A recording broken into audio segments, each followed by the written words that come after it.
أشهد أن لا إله إلا الله نستغفر الله.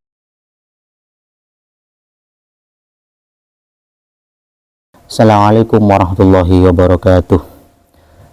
Alhamdulillah alladzi akramana bi syahri syiyam wa faddalana bi ibadatil qiyam. Wassalatu wassalamu ala man unzila alaihi al-Qur'an Sayyidina Muhammadin sahibin nuri mal'an wa ala alihi wa sahbihi wa tabi'ihim bi ihsan fi kulli zamanin wa makan. Alhamdulillah, para pemirsa channel Majelis Al-Wafa bi Ahdillah Madura yang kami hormati, sudah beberapa hari kita lalui ibadah puasa bulan Ramadan. Maka hendaknya kita sebagai orang Islam untuk mengerjakan hal-hal yang sekiranya bisa untuk menyempurnakan ibadah-ibadah kita.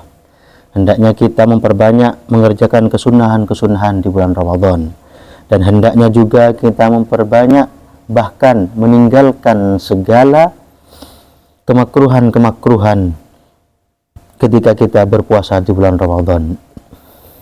Hendaknya motivasi kita dalam meninggalkan perkara-perkara yang dimakruhkan oleh Allah Subhanahu wa taala adalah apa yang telah diajarkan oleh para sahabat Nabi Muhammad sallallahu alaihi wasallam, bahwa motivasi meninggalkan kemakruhan adalah dalam meninggalkan kemakruhan kita mendapatkan pahala dari Allah Subhanahu wa taala jika meninggalkannya ikhlas karena Allah Subhanahu wa taala. Bukan justru kita mengerjakan kemakruhan dengan motivasi memang mengerjakan kemakruhan tidak diberikan pahala oleh Allah Subhanahu wa taala, tapi kita juga tidak akan mendapatkan dosa. Para pemirsa channel Majelis Al-Wafa bi Ahdillah Madura yang kami hormati, di kesempatan ini kami akan menjelaskan beberapa hal yang dimakruhkan ketika kita berpuasa di bulan Ramadan. Yang pertama adalah berbekam. Berbekam di bulan Ramadan dimakruhkan karena ketika berbekam dan setelah berbekam tubuh kita merasakan keletihan, merasakan tidak bertenaga disebabkan dari bekam tersebut. Maka hal itulah yang menyebabkan kita dimakruhkan berbekam di bulan Ramadan. Yang kedua yang dimakruhkan ketika kita berpuasa di bulan Ramadan adalah berciuman dengan orang yang halal bagi kita dengan adanya syahwah. Yang nomor tiga dari hal-hal yang dimakruhkan ketika kita berpuasa adalah menyicipi makanan tanpa ada keperluan. Namun ketika ada keperluan dalam menyicipi makanan itu, seperti halnya ibu-ibu di dapur yang menyiapkan buka puasa, menyicipi rasa daripada makanan tersebut, maka hal itu tidak dimakruhkan karena adanya hajah atau keperluan. Yang nomor empat dari hal-hal yang dimakruhkan ketika kita berpuasa adalah memanjakan telinga serta memanjakan hidung kita dengan aroma yang nikmat dan memanjakan telinga kita dari irama-irama. Ini juga dimakruhkan ketika kita berpuasa di bulan Ramadan. Yang nomor 5, kemakruhan ketika kita berpuasa di bulan Ramadan adalah berkumur terlalu keras.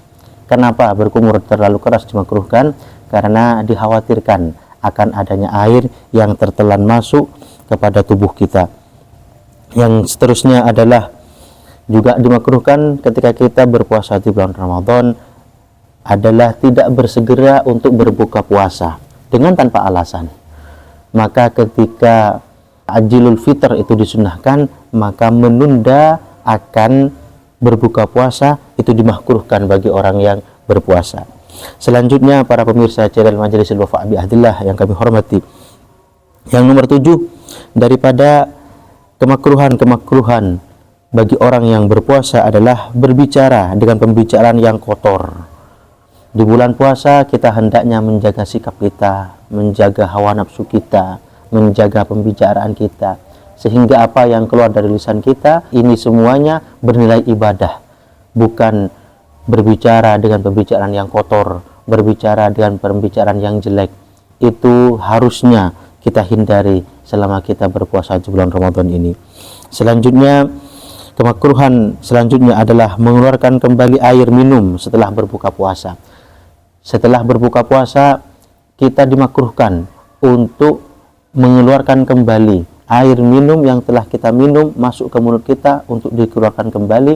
Itu dengan alasan kenapa dimakruhkan, karena ketika mengeluarkan air minum itu kembali dapat menghapus atau menghilangkan aroma-aroma yang oleh Rasulullah, bahwa aroma mulut daripada orang yang berpuasa itu bagi Allah lebih harum daripada semerbak aroma minyak misik. Selanjutnya, yang dimakruhkan ketika kita berpuasa di bulan Ramadan adalah mandi di siang hari dengan cara menyelam ke dalam air. Itu sangat dimakruhkan. Kenapa? Karena sangat berpotensi akan masuknya air ke dalam tubuh kita yang akan menyebabkan batalnya puasa kita. Maka para pemirsa channel Majelis Wafa Bi'ahdillah Madura yang kami hormati, kemakruhan-kemakruhan inilah yang harus kita hindari selama kita berpuasa di bulan Ramadan. Sebenarnya masih banyak kemakruhan-kemakruhan, namun ini yang bisa Al-Fagir sampaikan. Semoga kita senantiasa dijaga oleh Allah Subhanahu wa taala agar bisa meninggalkan, menjauhi hal-hal yang dimakruhkan kepada kita selama kita berpuasa di bulan Ramadan, sehingga puasa kita menjadi puasa yang sempurna, yang menjadi puasa yang dibalas nanti oleh Allah Subhanahu wa taala dengan penghapusan dosa kita dihapuskan, sehingga kita kembali sebagai orang yang fitrah, orang yang suci setelah kita keluar dari bulan Ramadan ini. Wassallallahu ala sayyidina Muhammadin walhamdulillahirabbil alamin. Assalamualaikum warahmatullahi wabarakatuh. Asyhadu an la ilaha illallah, nastaghfirullah.